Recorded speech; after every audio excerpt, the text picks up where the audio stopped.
Hello, y'all.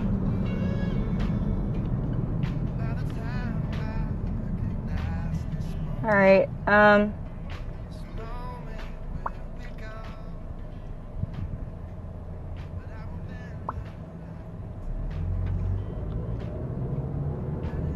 So I wanted to talk about love. I wanted to talk about love. So basically,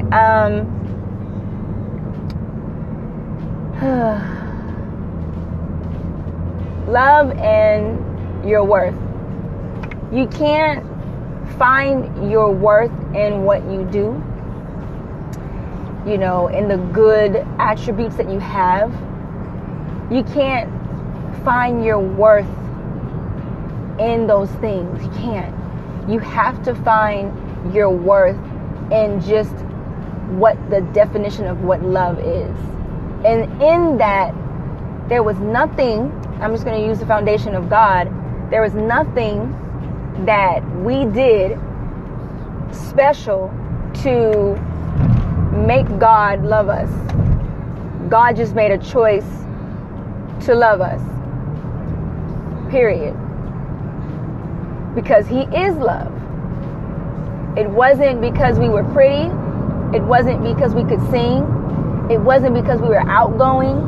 It wasn't because, we had the best smile.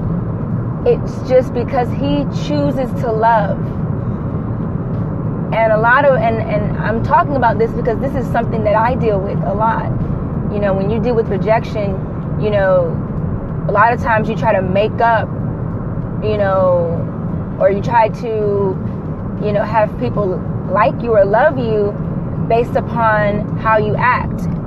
And so what happens is when people reject you, you think, oh, well, maybe I just wasn't this enough, or maybe I could have been this, or maybe I could have acted this way, and, maybe I could have did this, or maybe I could have fixed myself up a little more. And I'm just going to use the example of dating and courting, and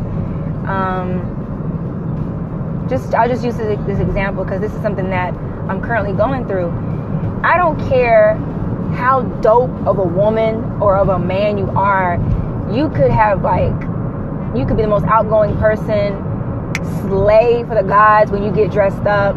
You could have the best interest in music and be the most fun to be around. But if that person makes the choice to not treat you or love you like you should be loved, it doesn't matter what you do. And what ends up happening is you find yourself trying to compensate and make up and make yourself look worthy to this person that it has nothing to do with you. It has everything to do with their choice. Everything to do with their choice. And they're just not going to see it. They're just not going to love you like you should be loved or whatever. And this is why you can't put your worth in people's decisions to love you. And you also have to be careful with being all happy about a whole bunch of people liking you or people complimenting you like, oh, you know what, you're this, or I love you because you're this. And it's like, I'll be honest, I'm at a point in my life where I'll just be honest, I really don't care to be around folks and who only like me because of my attributes, meaning, oh, I'm friendly all the time, or I'm always smiling, or I'm always this, or I'm always doing that, and I'm a fun person to be around, and yes, those are things that we do take into consideration of when we do hang out with people. But at the end of the day, I'm striving for that eternal glory. That's what I'm striving for. I'm striving to love people regardless of how they act or how they choose to treat me, because that's how Jesus was. When they were piercing him in his side, when they were doing all types of just ugly things to him, he still took his cross, and he still walked, and he still died for those very same people. And he still asked the Father, forgive them, for they know not what they do. You know? So my idol, the person that I look up to the most, is Jesus Christ. You know, he's so freaking awesome to me. You know, because the way he loves, the way he chooses to love people is just, it amazes me. You know, and it's very humbling to me. So I guess what I'm trying to tell you guys is, don't put so much hope into how you are as a person to get people to love you, but accept the fact that you are loved, and that love for you has nothing to do with anything good or bad that you did, but just the simple fact that you are valued by the Most High, that he loves you just because he made the choice. And I hope that encourages you to love people that same way. So many times we look to the world and we see, this is why you should love this person, or this is why you should love this person, or yeah, you shouldn't love that person because they're like this. But when you really think about the creator of the universe, that's not how he thinks. That's not how he does things. And who are we to look to? God or man? Who are we to fear? God or man? You know, and that's just how I feel, you know, about that whole situation, and about love, and about your worth. You know,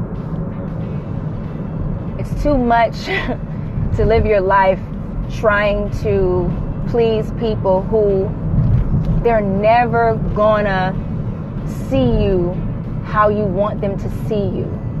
It's just not gonna happen. You're wasting your time trying to make people see something in you that they choose not to see. I don't care how clear cut it is. They did it to Jesus. Jesus was performing miracles in his hometown, and they still chose to see him like they've always seen him. Well, isn't he that carpenter boy? Literally doing a miracle in their face, and they chose to still see him how they saw him. So what did Jesus do? He didn't try to force them. He didn't try to make them. He just kept it moving. He went to the next town. He couldn't perform as many miracles, but he did perform miracles though. But so anyways, I'm not just speaking to you, I'm speaking to myself. You know, this battle with rejection is something that it's a daily press to victory. You know, I know that I already have the victory in Jesus Christ, but carrying that victory out daily is definitely a press. You know, and it's a constant reminder of me having to just keep looking towards God, that one day this too shall pass. This too shall pass. You know. So y'all just keep praying for me, you know, and I'll definitely be praying for you guys. Yeah, man. All right, y'all have a good afternoon.